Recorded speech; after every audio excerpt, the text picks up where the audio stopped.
studio. Thank you, ladies and gentlemen, for coming to the Sacred Heart screening. And I just want to say, thank you to the filmmakers, Jennia Josette. I've actually seen the film, had the opportunity to see the film at the Soho House, and they had a really wonderful screening and reception. And I just really admired, just one, the journey that you took to make the film. And as an independent filmmaker, I have so much respect for that. Not only that, the production value and everything that you were able to accomplish with, the sets, the cast, everything. So first I just want to ask you, how did Sacred Heart, come about? And the name has also meaning behind it as well. So let's start there. I had been, my husband is also my producing partner, and I'm a writer. I love to write, and I'd been writing things, and every single thing that I wrote and presented to him, he was like, too expensive, too expensive, too expensive, because he has the producer's brain. And when I came up with the idea for Sacred Heart, I figured out a way to shoot it that wouldn't be too expensive. And I said, but he's not an actor by trade. I was like, but you have to be in it. And he was like, what? I'm like, trust me. He's been running lines with me for years because I'm an actor as well. So I was like, you have to be in this. I have this story idea, but I want you in this. And I was able to convince him to do it and be in it. And he said yes. And then pre-production heaven started. I call it heaven. Some people call it hell, but it's not. That pre-production is not easy because you're creating an entire world. So everything that the characters touch, feel, see, what you see is created, and I wanted it to be really artistic and full, and so it was. That took longer than writing. Now, I know you, from your work as an actor, and I also know Soul from having a successful, post-production sound company. Now, was that a reason to bring him into the fold, to get free sound? Because that's an expensive, that's a very expensive component to independent filmmaking. So, and it's a vital part of filmmaking. If your sound is wrong, it's bad. The movie, you can't watch it. Psychologically, you can't take it. It's almost like if we were having a discussion right now, and all of a sudden I started sounding like this, but I'm looking at you like I'm normal. Your body responds to it. So no, I don't think that was the selling point. But it's a line item, though. It's a very big line. Yeah, it's a very big line item. So we saved a lot. We cut a lot of corners. Not cut a lot of corners. Let me rephrase that. We saved a lot of money. We were very economical in our approach, and we like to travel. And so she wrote it, to appeal to her vanity, to appeal to mine. And it was a vacation. We were able to write it off, and not to tell too much of the business, but we were interested, like you as a filmmaker, and we respect your work as well. And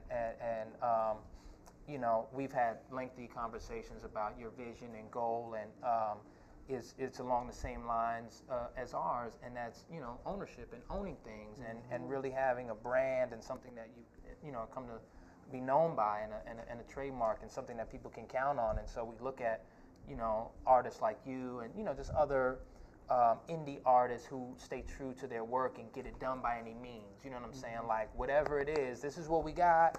Let's make the best thing that we can with what we have. And so, our intent was ownership and longevity, and we spent a lot of time on the other side of the camera doing things that benefited other people and gave them shine. And it almost felt like, well, are we, she's an actress, and I've always been behind the camera in production, all of my adult life. And so this just felt right. It just felt, we were newly married officially, so it just felt like, hey, if worst case scenario, we have a dope chapter, that documents or chronicles a chapter of our relationship, and let's just play and let's have fun and put out quality work and something that can showcase our abilities and hers as a director and just our collaboration and what we can create together. So that was the intent. But inspired by some of our conversations, man, about ownership and about longevity and about not compromising your vision for a paycheck and just having something that you can, own forever. Legacy. Now, the backdrop is Paris, and for independent filmmakers, I mean that's such a big accomplishment just to go out of the country, let alone permit you have to pay for in LA. So talk about the inspiration for the backdrop, Paris, and how that came about. What motivated that move? It's a love story, and I really feel like it could have been told anywhere, but I wanted something different. And as a film lover, I salivate when I see movies shot in Paris, or beautiful backgrounds, or when shots are pretty for no reason. I love that. And I wanted, as a work for hire, I didn't have those experiences. So I wanted to create that. And I love, as a kid, I fell in love with the idea of Black Americans in Paris because of Langston Hughes and Josephine Baker. And so I always wanted that feeling. So that was the reason for Paris, because it's Paris, and it's easy to be in love with anybody in Paris. I mean, no, you're special, but I'm just saying. Say yourself. Paris is Paris. It's magical. Was there any? Where did you get the inspiration from? Was it not being that you are husband and wife? Did you pull the inspiration from that? Absolutely. We, not to tell too much of our business, but we enjoy role playing within our relationship. Yeah. So sometimes we're other people when we turn off the lights. And there's red in every scene, but there's also a red light bulb in our bedroom. And everybody looks good in red, so. But anyway, we play out different. Because how fun is it? I mean, what's can we curse? What's better than pussy? Pussy. So you play like it's new. Right. And so we have a good time. It's very clean. And so she's a writer, and she loves romance and that sort of stuff. And so we wanted to create, as a writer, we wanted to create something that reflected us, as a couple or whatever, but also represented her. Because for me, like the bigger story, when we, get into the feature or series, is, Jennia's like the Carrie Bradshaw, and she doesn't like that reference because all she references is like old movies, like. I'm like, okay, let's watch a movie. She's got something on with like. It's black and white. It's black and white, and like I've gotten into it, but one of the things that I've come to value in that is that her style references aren't today's directors or today's actor or today's work. She studies who they studied. You know what I'm saying? And so when we watch these old movies like The Apartment or The Hustler, when you just see the cinematography and how impeccable the sound was back then, and just how beautiful it was and how choreographed it was, this was back then. So I don't know, people can make phones on their make movies on their iPhone or whatever like that, but we're just interested in creating something that's timeless and that you can watch 10 years from now that's like, the production value is there, where you can watch it on mute and get the story. And I think, and to add on that, it takes a great team to really make a great film. It's Definitely. Like a family, it's like a marriage. Yeah. So kind of, Josette, is an established actress over in, South Africa. She is. Tell me, how did you become a part of this team? And when you got the script, what gravitated you, to the role? Well, I was very blessed to just be offered it. I mean, Jennia and Sol are good friends of mine, and we've been hanging out for a bit. And Jennia sent me the script, and I loved it. And the writing appealed to me, and the story appealed to me. I'm also married, and when I read it from a married person's perspective, it was absolutely exquisite. And I'm an old romantic, so you didn't have to try hard to convince me. So yeah, it's the dream team. And being on set with these guys was an absolute blessing. I mean, it was just like easy and relaxed. This one's offering me drinks. 10 o'clock in the morning. I'm like, no, I think we should probably work. What do you need? Loosen up, whatever you need. And it was amazing. It was professional and beautiful and, yeah, everything you'd want out of a shoot. Now, when you watch the movie, you were able to, shoot parts of the movie in various places. Mm-hmm.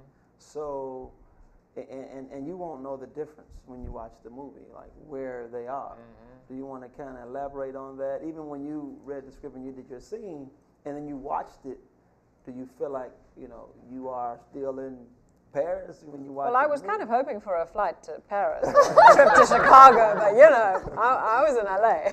Right, we shot her scene in Sherman Oaks. Yeah. Right. It was fun. And that's very smart in terms of economically, like as filmmakers, independent filmmakers, being able to creatively execute your vision.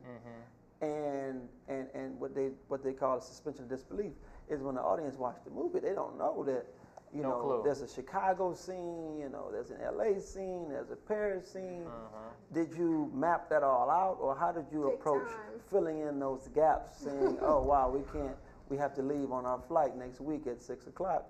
I think the glue and the thread was really our unbending and unwavering belief, and just knowing. Yeah. It's gonna. I mean, obviously, you're not sitting, oming all day and thinking you're gonna end up with a film. There's a lot of prep and pre-production, and so we were fortunate enough to just, like seeing that bar across the street and the window pane matched and the colors matched. So it's like we shoot the interior of the bar in LA and the exterior of the bar in France. Like, it just glued and it just fit. And the interior of her apartment that I come to with the gift is in Beverly Hills. But a good friend of ours, Valerie Sobel, who's a fashionista, she was Town and Country's Woman of the Year several times, and she loves us and she loved the film. She was like, yeah, shoot in my place. I'm gonna be in Idlewild, whatever. And so in her apartment, where the scene where I bring her the gift and she slaps me or whatever, and I rip her dress.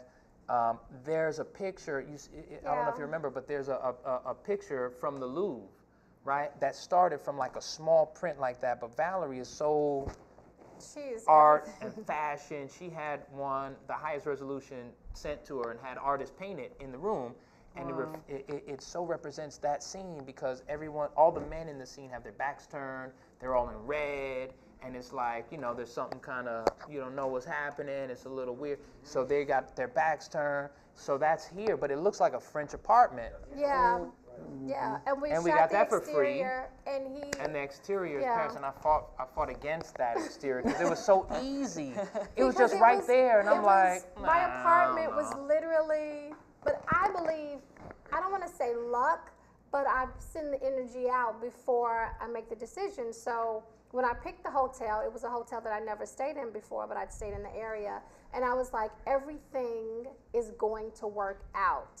So literally 5 or 6 of our locations in Paris were right outside the door. 7, 8 of them. Yeah, and our apartment, Mr. Hard Pants, our apartment, pause, our apartment, I was like, that's Nichelle's apartment. 4 is my favorite number. It had to be a red door. She saw it right away. She was like, oh, that's it. That's it. And he was like, no, I think we need to look around. I was like, no.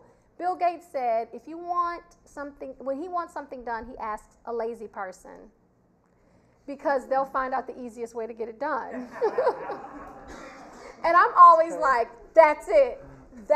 So I picked when I was like, this is the restaurant, this is the apartment, and he was like, no, I think we need to keep looking. I was like, no. What about that one up there? But they were too crowded, too congested. It just flowed. So I just think that, what you want to call it, prayer or meditation or tuning in or with film, setting an intention. Luck does play a part. It does. It kind of finds you. Yeah. And I think it's a combination of energy and relationships. Relationships. So let's talk about like you had Jesse Smollett as executive producer. Mm-hmm. Can you tell me about how he came on board? We'd been good friends for a long time, and I would tell him a lot of the things about our relationship. And he would always say, Jennia, write it. Just write it. I want to see a story about that because you guys are such freaks. Like, just write it. And I'm like, whatever. And it was really him and Sol saying, Jennia, you need to get behind the camera. I really think there's something there for you. And you know, eventually I listened and I wrote this piece, and we were in Chicago visiting Jussie, and I said, okay, so listen,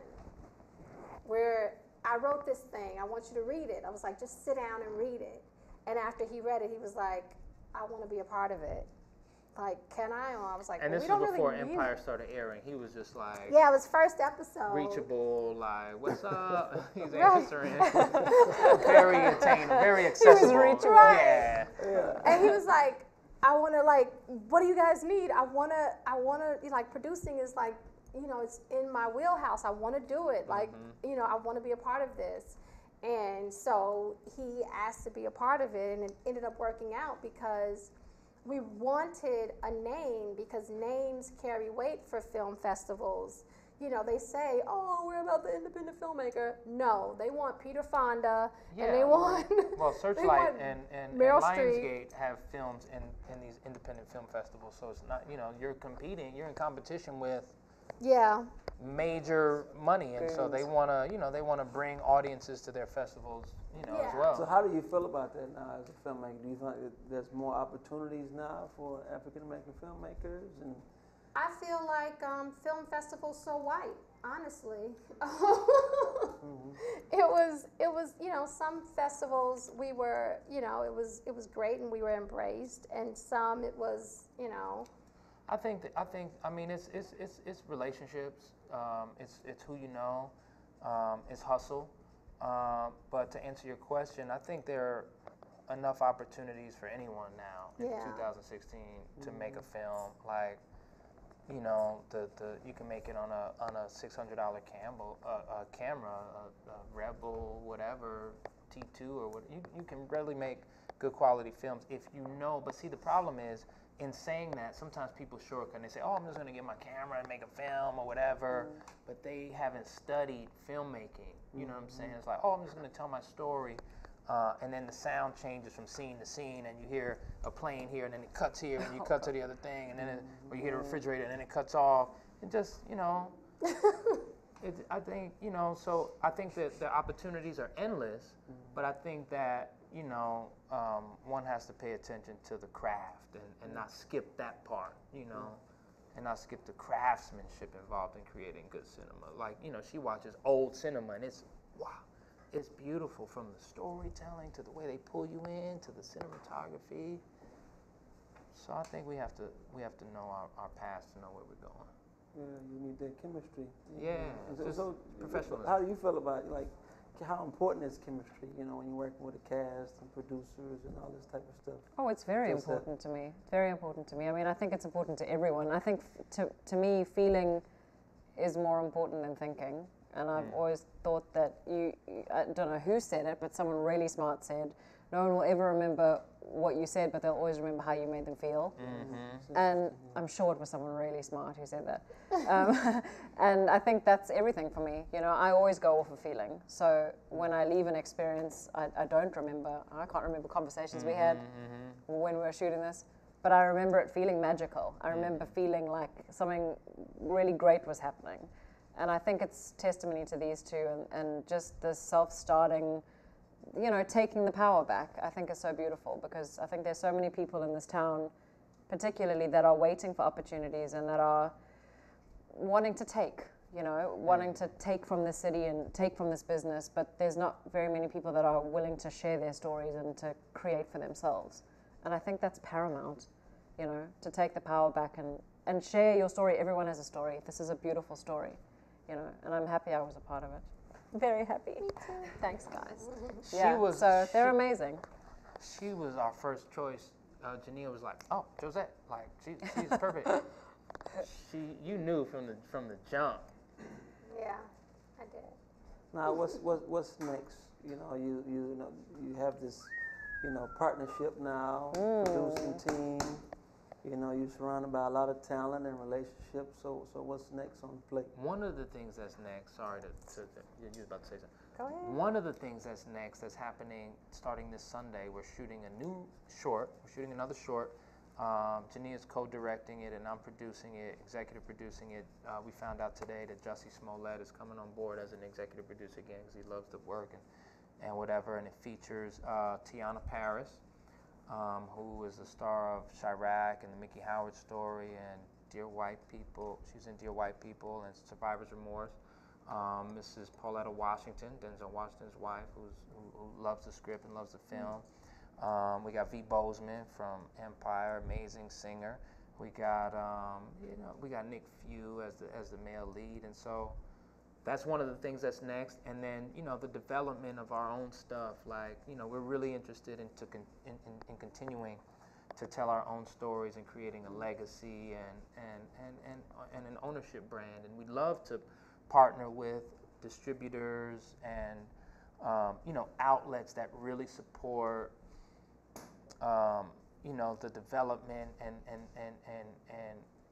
just reaching our people with stories that haven't been told, because the African American diaspora is so vast and so wide, and there's so many stories, and so we tend to see what's presented to us seems to be a limited scope and a limited slice. So one of the things that Jennia does well is write and create a storytelling approach that broadens it and brings people into a world that is not commonly seen on camera. So that's what's next. And we're kind of playing the dance of doing the indie thing, but trying to have a foot inside the bigger thing at the same time, the machine at the same time.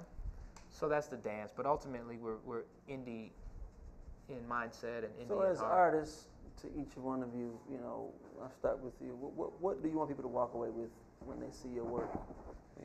When you contribute yourself. That's a big question. Wow. I guess my work in general, I like people to get truth. That's my main game. I pride myself in being as authentic as possible in real life. I always show up the same way, and I hope to inspire people with just truthful performances, really. No bullshit. I don't like bullshit. So yeah, that's it, really. You get truth. And I think from truth is light. So if that inspires people or uplifts them or does what it does, yeah, that's it. Really Authenticity. simple. Mine would be, we kind of, in working together, we kind of Jennia and I kind of fell into a groove of telling love stories in a way that hasn't been told. This new film, 90 Days, I told you about the cast, and so it's not us that's in it, or the stars in it or whatever. So we're really inspired by telling stories of Black love, of colored love, and just the different ways in which it shows up. So that can be the new cool thing. So it can be cool because there's so many things that weigh in opposition to that, and I just think it's fly to be the next the front of the next wave is the fly power couple like that. Let's make that the new thing where it's your couple is your new status symbol. You know what I mean? Yeah. So to inspire people to want that and to be okay with representing that love and however it shows up for them. Nice. Yeah. I want 20 years from now people to talk about my work the way they talk about Kubrick or Mike Nichols or Billy Wilder. Like I want to make an impact in the film industry, and it's crazy for me to say because my whole life I wanted to act and I loved acting so much, but now the fix I get as a filmmaker is so much more gratifying because you're creating an entire world for people to see. So I want to be studied in somebody's film school, man. There you have it. Sacred Heart. Thank you to everyone here.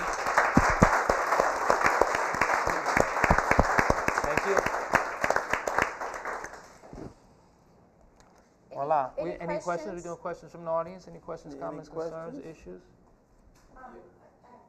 Okay. What did the process take from like when you thought about it, like for your first, like this is what I want to do when you started writing it, to when you created it, shot it, produced it, like how long did believe I started in August. I believe I came up with the idea in August, and we were shooting in November. But I feel like but I had been trying to tune in to the right thing, and I really feel like it's like writing a hit song sometimes when you're being creative. Sometimes the song that has made someone millions was a song that took them 3 minutes to write. Mm-hmm. So it only took me a month to write and rewrite the different versions of Sacred Heart, and then the pre-production of every single shot and all of that, and planning it out. And we executed like the end of November. But then it was finished. It wasn't completed until like March. It was finished. We had a version done in December, but it was finished in March. So from August to March, top to bottom, from concept to finished, out the door. Mm-hmm. And a lot of it was in-house. We not only did the sound, but Jennia did the costume design, wardrobe, locations, production design. Obviously, I did the sound. I edited it. We had a colorist. We did a lot of stuff. And you had a lot of secrets in the script too. Like a lot of talk about those hidden secrets. gems. That takes time to really dig into. Yeah, we shot on the street that Vincent Van Gogh lived on, and places that Josephine Baker hung out, and there's red in every scene, and his name is Alexander, which is actually in Greek mythology is the name for Paris. So the love affair is technically with Paris, and God, there's a million. She is a nod to Blanche from Streetcar Named Desire, because she wanted to be wild and experience herself in a different way, and there's a lot of, I could go on and on. Fun stuff. There's a million. Fun. Any other questions before we wrap it up? Yeah. If someone wanted to take another look at it, or some distributors or some finance people wanted to see it again, where could they? Let's do the question a little louder, and if you can include the question in there. Yeah. Oh, okay. If someone wanted to take another look at it, some distributors or some finance people, where could they possibly see the piece at again? They could pull us to the side and tell us what their intention is, and we can show it to them in the theater. We could send them a link. We could give them a DVD, Blu-ray, or a DCP. You tell me what you need, and we'll make it happen. Yeah, infinite possibilities. Yes, sir. I just wanted to say that your quote from earlier was Dr. Maya Angelou. Thank you. I told you it was someone smart. Yeah. Super smart. Yes, sir. So I want to ask, what camera did you guys shoot? Red Epic. Okay. Mm-hmm. Yeah. Red Epic. Same camera, same lenses. LA and Now did you France. smuggle that red camera into Paris? No. Our guys in France They had it. the same camera we used in LA. And we made sure we had the same lens package. Okay. Yeah. So if you like the shots, it's But we our did smuggle fault. it. We did smuggle in the audio equipment. Okay. In Paris, I did the sound Okay. while in the scene. How about that? Okay.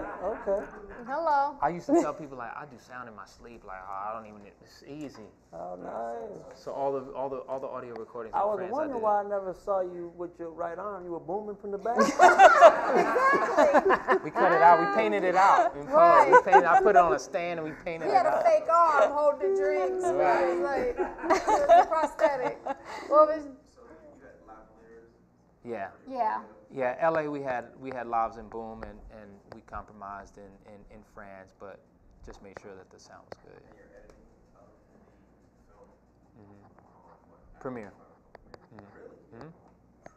Because Premiere you can render it takes the 4K footage just raw. You don't have to transcode it or anything, so it saves a big step. Say again. Come on. What software is for colorization? Our colorist used DaVinci. Yeah. But Thank but Jennia set the tone on the colors that we wanted, so she gave him the palette and the looks, and so DaVinci. Who lit the interior of that apartment? Diego, RGP. he's serious. It's not a game. Yeah, he's a wonderful DP. Thank you for all your wonderful questions, and thank you for the Sacred Heart screening. Wonderful cast.